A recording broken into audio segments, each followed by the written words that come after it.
ngày muôn cứ dương edit chiaรูปភាពឥឡូវយើង edit ជា video ដើម្បី edit រៀងឲ្យវាស្អាតយើងចូលកម្មវិធីហ្នឹងមកតមកយើងចុចសញ្ញារូបក្បាលហ្នឹងមកតមកយើងរើសរកវីដេអូណាដែលយើងចង់ edit រៀងណា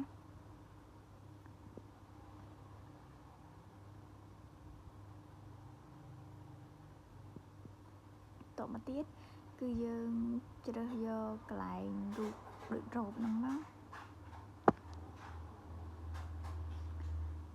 មកដល់កន្លែងនេះគឺដល់កន្លែងដែលយើងត្រូវ edit ដែរអានេះគឺវាក្បាលយើងចង់សេរីឲ្យធំទូចតាមហ្នឹងទៅហើយកន្លែងនេះគឺកន្លែងមៀតយើងចង់បានធំឬក៏តូចយើងដាក់តាមហ្នឹងទៅអានេះកន្លែងដើមដៃហើយតែបញ្ជាក់តិចណាកន្លែងដើមដៃហ្នឹងគឺយើងយកបានដោយសារវាលុតសញ្ញា VIP ត្បូងពេជ្រហ្នឹងហ៎អញ្ចឹងវាធ្វើការឲ្យយើងដាក់លុយហើយអានេះកន្លែងជើងវាវែងខ្លីកន្លែងនេះទៀតគឺជាកន្លែងជើងយើងចង់ធ្វើឲ្យវាទូចឬក៏ធំទៅតាមហ្នឹងទៅហើយមានកន្លែងច្រើនខ្លាំងមែនតើឲ្យយើង edit អានេះកន្លែង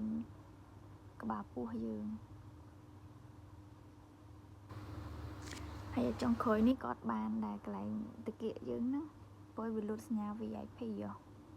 សញ្ញាត្បូងពេជ្រហ្នឹងអញ្ចឹងគឺយើង edit អត់បានទេតមកទៀតយើងចុចសញ្ញាការីហ្នឹងមកហើយចុចសញ្ញាអក្សរ save ហ្នឹងទៅរួចជាការស្រេចរងចាំបន្តិចទៅអញ្ចឹងរួចរាល់ហើយណានេះពាណិជ្ជកម្មរបស់វា